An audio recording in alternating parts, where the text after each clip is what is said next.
Break के बाद आपका एक बार फिर स्वागत है। आगे बढ़ेंगे, बात करेंगे कंप्यूटर टीचर्स की। क्या वो पक्का होंगे?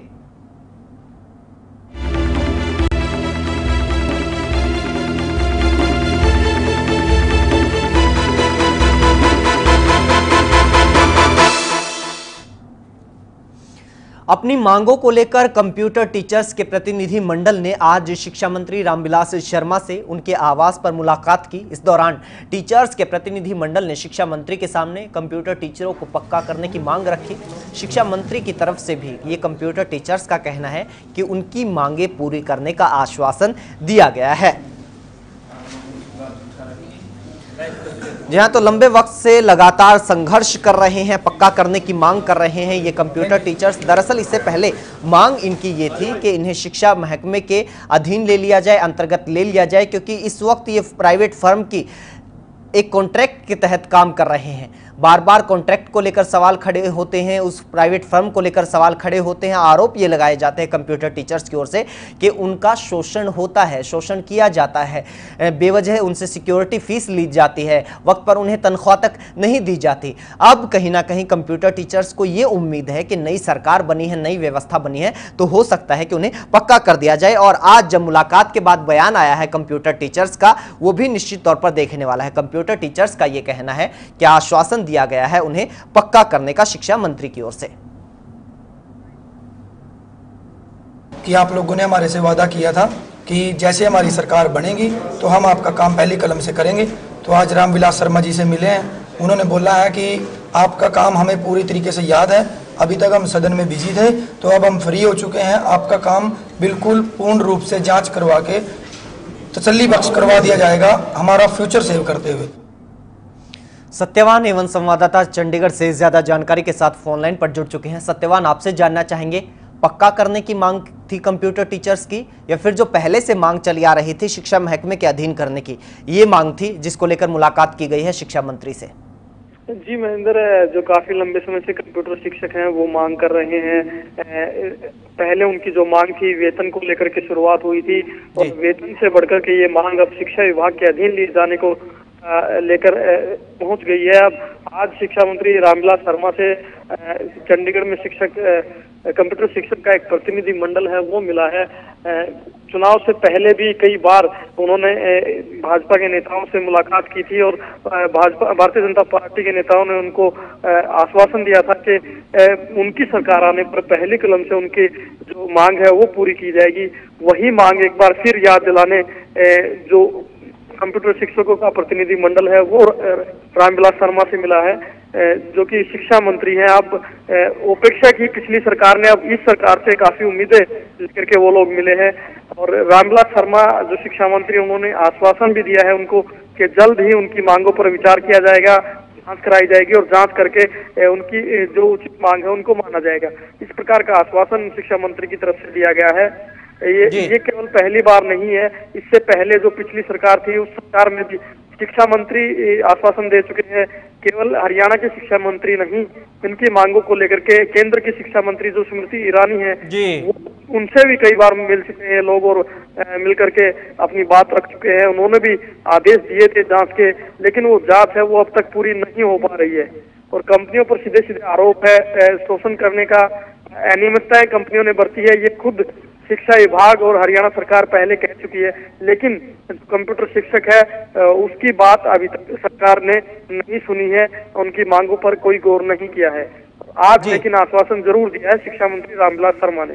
अब देखते हैं कि कोई वक्त दिया गया है, क्या किसी वक्त का जिक्र किया गया है? क्योंकि लंबे वक्त से आश्वासन तो इन कंप्यूटर टीचर्स को मिलते ही आ रहे हैं। क्या वक्त दिया गया है कि इतने वक्त में मांग को लेकर कोई कार्रवाई हो जाएगी, या फिर उन प्राइवेट एजेंसीज के खिलाफ कार्रवाई हो जाएगी जिनके तहत ये लोग काम कर रहे हैं, या फिर ये लोग नई सरकार की तरफ से जो आश्वासन मिला है उतने भर से संतुष्ट नजर आ रहे हैं कंप्यूटर टीचर्स? जी देखिए महेंद्र, अभी सरकार बनी है, सरकार बने महज 8 से 10 दिन हुए हैं, और अभी इतना केवल इतने आश्वासन से ये लोग खुश हैं। लेकिन ये तय है कि अगर इनकी मांग जल्द नहीं मानी जाती है तो ये फिर से आंदोलन करने को मजबूर हो जाएंगे। और हरियाणा सरकार को भी इनकी बातों पर गौर करना चाहिए, लेकिन अभी तक कोई समय सीमा तय नहीं की गई है हरियाणा सरकार की तरफ से, शिक्षा विभाग की तरफ से, कि कितने समय में इनकी मांगों पर जो जांच है वो करवाई जाएगी, जांच कब तक पूरी होगी और कब तक जो है इनकी मांगों पर स्पष्ट जो निर्णय है वो ले लिया जाएगा। हालांकि अभी सरकार ने जो 115 फैसले हैं पिछली सरकार के उनको रिव्यू के लिए रोका हुआ है, लेकिन अब कंप्यूटर शिक्षकों का नंबर कब लगता है वो अभी समय तय नहीं किया गया है। ठीक, इस वक्त बलराम धीमान भी कंप्यूटर टीचर्स वेलफेयर एसोसिएशन के अध्यक्ष भी हमारे साथ फोन लाइन पर जुड़ चुके हैं। धीमान साहब, स्वागत है एवं तहलका हरियाणा पर आपका। हाँ जी, नमस्कार महेंद्र जी। नमस्कार जी, नमस्कार सर। आपसे जानना चाहेंगे आज क्या कुछ बातचीत हुई है शिक्षा मंत्री के साथ, क्या कुछ मांगे आप लोगों की तरफ से रखी गई उनके सामने?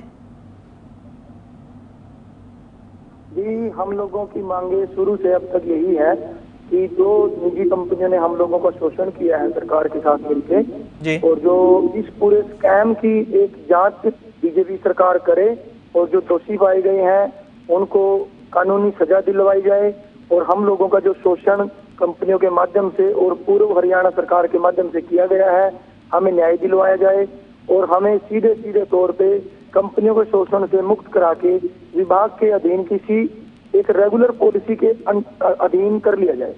जी, रेगुलर पॉलिसी का मतलब पक्का करने की मांग कर रहे हैं आप लोग परोक्ष रूप से? हम लोगों की यही शुरू से डिमांड रही है कि हम लोगों को किसी भी पॉलिसी के अकॉर्डिंग विभाग के अधीन सरकार कर ले और इन कंपनियों के शोषण से मुक्त कराया जाए, क्योंकि पूरा जिम्मा हरियाणा सरकार का है। जो हम लोगों के साथ शोषण हुआ है, जो हम लोगों की मानहानि हुई है, जो हमारे को मेंटली टॉर्चर किया गया है, वो पूरा जिम्मा पूरे हरियाणा सरकार का था, लेकिन उन्होंने पूरा नहीं किया। लेकिन जब हम लोगों ने आंदोलन की राह पे कदम रखा था तो अनिल विज जी, रामविलास शर्मा जी, कैप्टन अभिमन्यु जी, ओम प्रकाश धनखड़ जी हमारे पास आए थे। इन्होंने बोला कि आप लोग हम लोगों का सहयोग कीजिए, जब हरियाणा में हमारी बीजेपी सरकार बनेगी तो हम आप लोगों को पहली कलम से पक्का कर देंगे। तो हम लोगों ने यही वादे इनको याद करवाए हैं, यही वादे आज हमने रामविलास शर्मा जी को याद करवाए हैं, यही वादे हमने अनिल विज जी को याद करवाए हैं कि जो वादे आपने किए हैं उनको पूरा करने का समय है, उनको पूरा कीजिए। हम लोगों का बलराम जी, पक्का करने का आश्वासन इन लोगों ने उस वक्त या वादा किया था, उस वक्त पक्का किया जाएगा आप लोगों को सरकार आने पर? और जो आज जो आश्वासन दिया गया है ये पक्का करने का आश्वासन दिया गया है? जी, हम लोगों को आज जो आश्वासन दिया है, रामविलास शर्मा जी ने बोला कि आप लोगों के लिए जो ये लेटर है ये मैं शिक्षा अधिकारी को भेज देता हूँ, और जैसे विवेक अत्रे जी हैं उनको भेज देंगे, और उचित से उचित कार्रवाई जल्द से जल्द पूर्ण रूप से हो जाएगी। तो उन्होंने आश्वासन दिया कि जितनी भी आपकी जो मांग है उसके ऊपर सरकार पूरा कदम उठा रही है, और उनके पूरे संज्ञान में ये पूरी मांग है, और इसको पूरा कर दिया जाएगा, 100% पूरा कर दिया जाएगा। जी, कुछ इस तरीके के आश्वासन धीमान जी आपको पहले भी मिले होंगे, आपको याद होगा पिछली सरकार भी कुछ इस तरीके के आश्वासन देती रही आप लोगों को। क्या नई सरकार से कुछ उम्मीद है या फिर आश्वासन भर से नई सरकार के आप संतुष्ट हैं? जी, हमें पिछली सरकार भी कई बार ये आश्वासन दे चुकी है कि आप लोगों का काम कर दिया जाएगा, लेकिन उन्होंने कोई काम नहीं हमारा किया।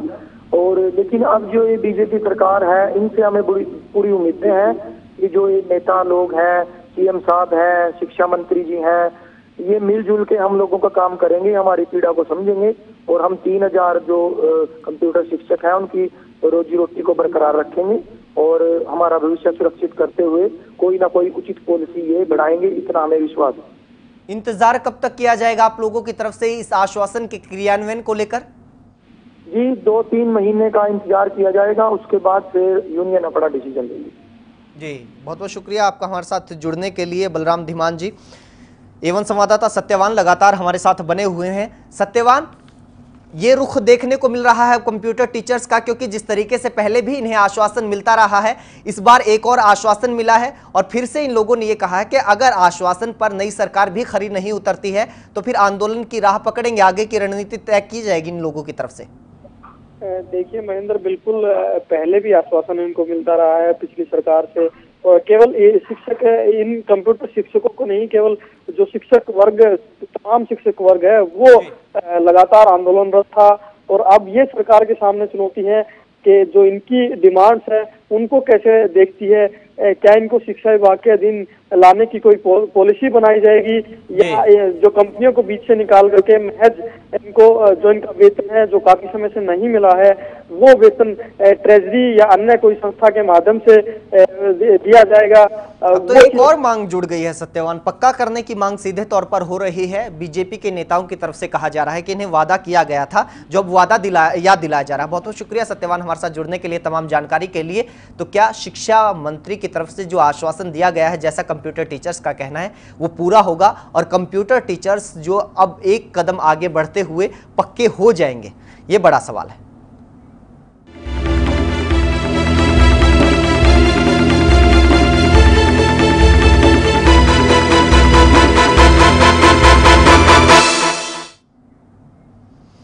जी हाँ, एक आश्वासन दिया गया है कंप्यूटर टीचर्स को, आगे बढ़ेंगे, एक और आश्वासन की बात करेंगे। अब आश्वासन दिया गया है किसानों को।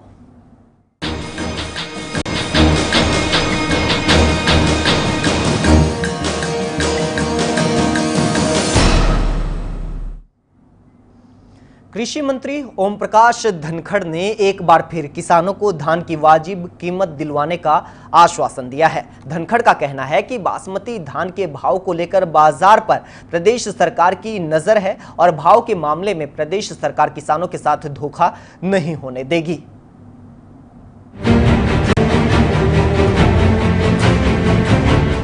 धान के भाव को लेकर प्रदेश के किसान काफी परेशान हैं।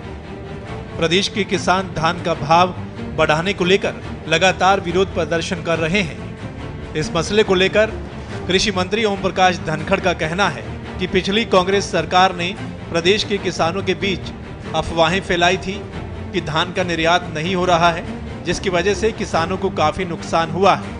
मौजूदा प्रदेश सरकार किसानों के हितों के लिए काम कर रही है, जिससे किसानों को हुए नुकसान में कमी आई है। देखिए, विधानसभा में भी ये विषय उठा। कांग्रेस अगर भ्रम नहीं फैलाती कि निर्यात बंद है तो किसानों का इतना नुकसान नहीं होता। जो जो इस भ्रम के बादल हम छांट रहे हैं, किसानों को अच्छा भाव मिलना शुरू हुआ है। इसके अलावा कृषि मंत्री ने कहा कि कांग्रेस के शासन के वक्त में धान के भाव में कमी आई थी, लेकिन उस वक्त कांग्रेस सरकार ने कुछ भी नहीं किया। देखिए, ये जो बासमती और बासमती जैसी किस्में हैं, इनके बाजार भाव तय होते हैं, किसानों को ही पता है। कांग्रेस के ज़माने में किसानों को 1700 का भाव भी मिला है। इससे पहले भी कम भाव के दौर आते रहे हैं और कांग्रेस पार्टी उस समय कुछ नहीं कर पाई। ओम प्रकाश धनखड़ ने प्रदेश के किसानों को भरोसा दिलाया है कि वो किसानों के साथ ठगी नहीं होने देंगे। इसके अलावा उन्होंने ये भी कहा कि किसानों को अच्छे से अच्छा भाव दिलवाएंगे। तो हर चीज़ की जो भाव है वो उसकी मांग और आपूर्ति से तय होते हैं और इंटरनेशनल मांग से भी तय होते हैं। तो उसके कारण से जो कोई अंतर है वो अलग विषय है। लेकिन एक बात का मेरा वादा है किसान भाइयों से, मैं किसी भी तरह की ठगी उनके साथ नहीं होने दूंगा। जो अच्छे से अच्छा भाव मिल सकता है उसके लिए सरकार लगी है। प्रदेश के किसानों को धान का भाव कम मिलने की वजह से हो रही परेशानी को देखते हुए कृषि मंत्री ने किसानों को बेशक भरोसा दिलाया है कि बीजेपी सरकार किसानों को अच्छे से अच्छा भाव दिलवाएगी, लेकिन कब? जब किसान अपना पूरा धान बेच देगा। सरकार को तुरंत इस पर एक्शन लेना चाहिए ताकि किसानों को उनके धान का सही मूल्य मिल सके। चंडीगढ़ से सत्यवान महिवाल, इवन तहलका, हरियाणा। जी हाँ, निश्चित तौर पर बड़ा सवाल यह बना हुआ है कि क्या लगातार झुंझुना पकड़ाया जाएगा आश्वासन का कि धान की अच्छी कीमत दिलवाई जाएगी, वाजिब दाम दिलवाए जाएंगे? क्योंकि अब तो निश्चित तौर पर लगातार देरी हो रही है, काफ़ी देरी तो हो ही चुकी है। कब सरकार अपने आश्वासन के ऊपर कार्रवाई करेगी या फिर यूं ही एक आश्वासन पर दूसरा आश्वासन दे दिया जाएगा? सवाल यहां पर यह खड़ा होता है कि बार बार बीजेपी के नेताओं की तरफ से यह कहा जाता है कि कांग्रेस की ओर से एक भ्रम की स्थिति पैदा की गई और धनखड़ साहब ने तो आज ये भी कह दिया कि उसी भ्रम की वजह से किसानों को नुकसान हुआ है।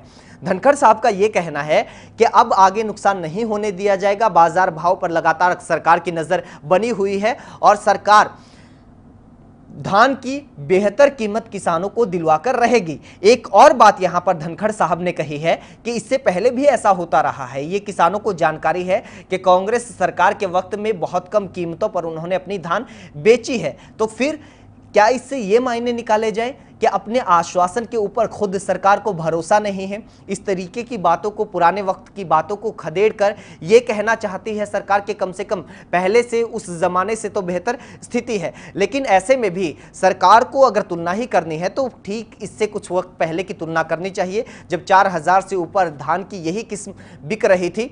अगर तुलना करनी है तो उस रेट के साथ करनी चाहिए और आज का जो रेट मिल रहा है उसके साथ तुलना करनी चाहिए। एक जमाने में ऐसा होता था, ये निश्चित तौर पर बात नहीं करनी चाहिए। बीजेपी के नेताओं को भी सोचना चाहिए कि हर वर्ग ने समर्थन दिया है तब बीजेपी की सरकार सत्ता में आई है। जो हो सकता है, जो बेहतर हो सकता है, वो सरकार को करने की कोशिश करनी चाहिए और आश्वासन भर से कम किसान संतुष्ट होने वाले नहीं हैं। और अब समझने वाली बात यह है बीजेपी के लिए, बीजेपी की सरकार के लिए, कि अब बहुत ज्यादा देर होती जा रही है।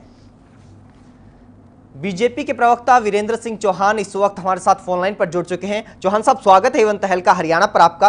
आपसे सीधा सवाल ये, सरकार आखिर कब तक किसानों को ये झुंझुना देती रहेगी, झुंझुना बजाती रहेगी किसानों के सामने कि धान की अच्छी कीमत दिलवाई जाएगी? आखिर कब?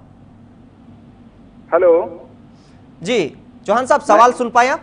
जी मैं बिल्कुल सुन पाया हूँ महेंद्र जी। मुझे ये कहना है कि झुंझुना जैसी कोई बात नहीं है, मुझे इस शब्द के प्रयोग पर ही आपत्ति है।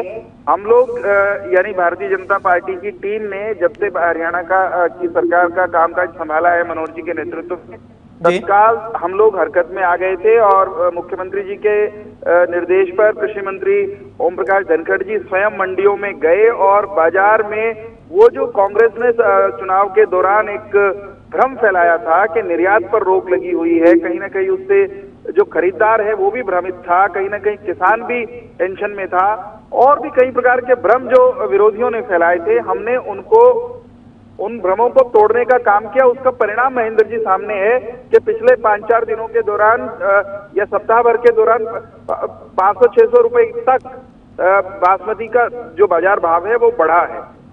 और दूसरा समझने की जो इसमें महत्वपूर्ण बात ये है कि जो गैर बासमती धान है जी, उसका समर्थन मूल्य होता है और वो सरकार तय करती है, उसमें कहीं कोई विवाद नहीं, कोई झगड़ा नहीं है जी। केवल बासमती की समस्या है और बासमती का जो दाम है, ये बात हम बार बार पहले भी कह चुके हैं, उसको मैं फिर से दोहराना चाहूंगा कि उसको तय करने का काम वो बाजार में डिमांड सप्लाई के आधार पर होता है। हाँ जी। सरकार की जो भूमिका उसमें केवल इतनी होती है कि कहीं किसान के साथ धोखाधड़ी ना हो, कहीं खरीद की प्रक्रिया में कहीं कोई गोलमाल ना हो, ढिलाई ना हो। जो कांग्रेस की जाती हुई सरकार भी कर सकती थी ये काम। अक्टूबर के शुरुआत में धान आना शुरू हो गया था, लेकिन उन्होंने उस समय के मुख्यमंत्री मंडियों में जाकर के सीधे उन्होंने मशीनरी को दुरुस्त किया नहीं और केवल राजनीति करते रहे कि प्रधानमंत्री को चिट्ठी लिख रहे हैं या मैं धरने पर बैठूंगा, इस तरह की बातें करते रहे, जो उसके बजाय उनको। चौहान साहब, आप मानते हैं कि अगर सरकार इसी तरीके से कोशिशें करेगी तो वाजिब कीमत किसानों को मिल पाएगी धान की? और आपसे ये भी जानना चाहेंगे कब तक, क्योंकि बहुत देरी हो चुकी है। मैंने आपको पहले कहा कि धान की खरीद की प्रक्रिया में जहां कहीं खामियों के कारण अगर बाजार भाव कम है जी, तो उसको दुरुस्त करने की प्रोसेस ऑलरेडी सरकार कर चुकी है। उसको और पुख्ता करेंगे, जहां कहीं उसमें ढिलाई है, चूक है, उसको एकदम जो है आप यूं कहिए कि चाक चौबंद कर दिया जाएगा जी। लेकिन एक उम्मीद करेंगे चौहान साहब, जो आश्वासन आपकी सरकार की तरफ से, आप लोगों की तरफ से दिया जा रहा है, उस पर खरा उतरा जाएगा और किसानों को बेहतर कीमत मिल पाएगी। फिलहाल बहुत बहुत शुक्रिया आपका हमारे साथ जुड़ने के लिए, वक्त कम है। तो यहाँ पर आश्वासन निश्चित तौर पर दिया जा रहा है बीजेपी की ओर से, बीजेपी की सरकार की ओर से, कि किसानों के साथ किसी तरीके का धोखा नहीं होने दिया जाएगा, उन्हें धान की अच्छी कीमत दी जाएगी।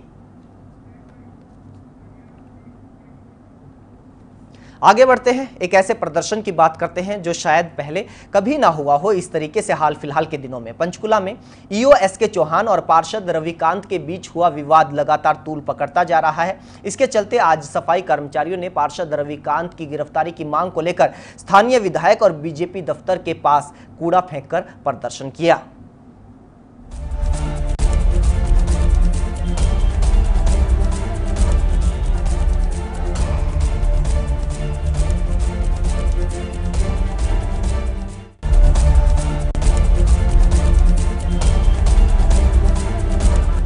पंचकुला नगर निगम में ईओ एसके चौहान और पार्षद रविकांत स्वामी के बीच हुआ विवाद अब गर्माता जा रहा है। जिसके चलते सफाई कर्मचारी पार्षद रविकांत की गिरफ्तारी को लेकर सड़कों पर उतर आए और जमकर बवाल काटा। वहीं कर्मचारियों ने शहर का कूड़ा उपायुक्त निवास, बीजेपी कार्यालय और विधायक के निवास के पास डाल दिया। मौके पर पहुंचे जिला उपायुक्त ने दोषियों के खिलाफ उचित कार्रवाई का आश्वासन दिया। उसकी रेड वगैरह भी की है, अभी मिला नहीं है तो तुरंत कार्रवाई कर लेंगे और जल्दी से निपटा लेंगे। बता दें कि विवाद 4 नवंबर का है, जब किसी फाइल पर साइन करने को लेकर ईओ एस.के. चौहान और रविकांत के बीच विवाद हुआ था। एनडीसी की फाइल लेके आया, उसने मेरे को कहा जी इस पे अभी साइन कर दो। मैंने कहा क्या है भाई? उसने कहा जी एनडीसी की है। मैंने कहा एक बार ये रख दो। वो रख के मेरे पास चला गया। उसके तुरंत बाद मेरे पास रविकांत स्वामी का टेलीफोन आता है। वो कहता है कि इस फाइल पे साइन कर दे। रविकांत स्वामी मेरे ऑफिस में आता है, मेरे को कहा कि मान ले ये है ना, ये जो सीट ऐसे के लिए नहीं है, इस पे तो मान ले वो लोग बैठते हैं जो मान ले और उच्च वर्ग के आप लोगों का सिर्फ सफाई का ही काम है, इसी के लायक हो। बीजेपी पार्षद की गिरफ्तारी की मांग को लेकर सफाई कर्मचारियों ने प्रदर्शन तेज कर दिया है, लेकिन अब देखना होगा कि इस मामले में प्रशासन क्या कदम उठाता है। पंचकुला से जगदीप सिंह, एवं तहलका, हरियाणा। आगे बढ़ते हैं। बहादुरगढ़ में एक गरीब पिता अपने बेटे के इलाज के लिए फरियाद कर रहा है। बेटा दिमागी तौर पर बीमार है, इलाज के लिए लाखों रुपयों की ज़रूरत है। मजबूर पिता प्रधानमंत्री नरेंद्र मोदी, सांसद दीपेंद्र हुड्डा और पूर्व मुख्यमंत्री भूपेंद्र सिंह हुड्डा तक से गुहार लगा चुका है, लेकिन कोई मदद के लिए अब तक आगे नहीं आया है।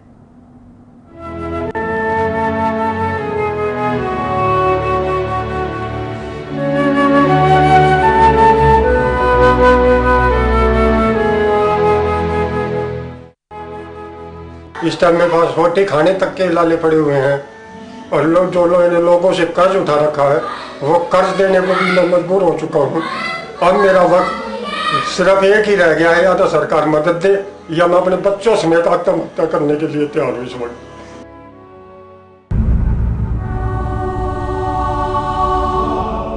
अपने बेटे का इलाज करवाने में नाकाम ये मायूस पिता रविंद्र है।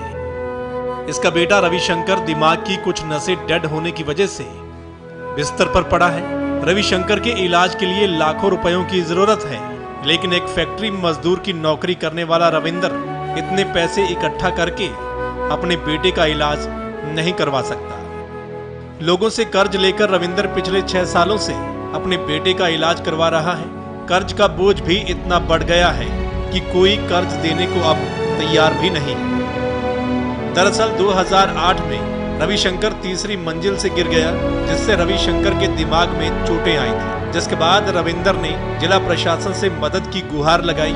जिला प्रशासन ने मदद की, लेकिन जहां इलाज में लाखों का खर्चा होना है, वहां 70,000 रुपए से क्या होता है। इलाज के लिए पैसे खत्म होने के बाद इलाज भी रुकवा दिया गया। बच्चे की हालत थी 2008 में, ये तीसरी मंजिल से गिरा था जी। माँ का संतुलन खो बैठा जी माँ की याद में। उसके बाद हमने रोहतक पीजीआई में दिखाया। पीजीआई में उन्होंने दाखिल कर लिया जी। कुछ दिनों के बाद उन्होंने जवाब दे दिया। फिर उसके बाद हमने डीसी चंद्र प्रकाश जी को दरखास्त लगाई। उन्होंने इसके इलाज के लिए 70,000 रुपया मंजूर किया, जो इससे हमने इसका इलाज चलाया। तो 1,00,000-1,25,00,000 रुपये में इसका इलाज चला था। जब ये कुछ थोड़ा बहुत खड़ा होने पाया तो पैसा खत्म होने के बाद अब ये फिर 1.5 महीने से फिर दोबारा उसी हालत में आ गया है। रविंदर ने मदद के लिए प्रधानमंत्री नरेंद्र मोदी, तत्कालीन मुख्यमंत्री भूपेंद्र सिंह हुड्डा समेत कई मंत्री नेताओं से गुहार लगाई, लेकिन मदद के लिए अभी तक कोई भी सामने नहीं आया। जबकि भूपेंद्र हुड्डा को मैंने 11/8 से बराबर उनको मैं लिखित में भेज रहा हूँ, ब्याज पे पैसा उठा के रजिस्ट्रियाँ भेज रहा हूँ, लेकिन सरकार कोई ध्यान नहीं दे रही। नरेंद्र मोदी जी को भी मैं लिख चुका हूँ, वहाँ से भी मेरे को निराशा हाथ लगी।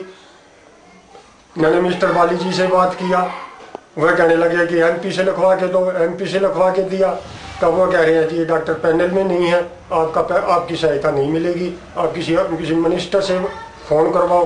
अब इतनी मेरी पहुँच नहीं है जो मैं किसी मिनिस्टर के पास तक मैं फ़ोन करवाऊँ। दिमाग की कुछ नसें डेड हो चुकी हैं। इलाज के लिए 5 से 7 लाख रुपए की जरूरत है।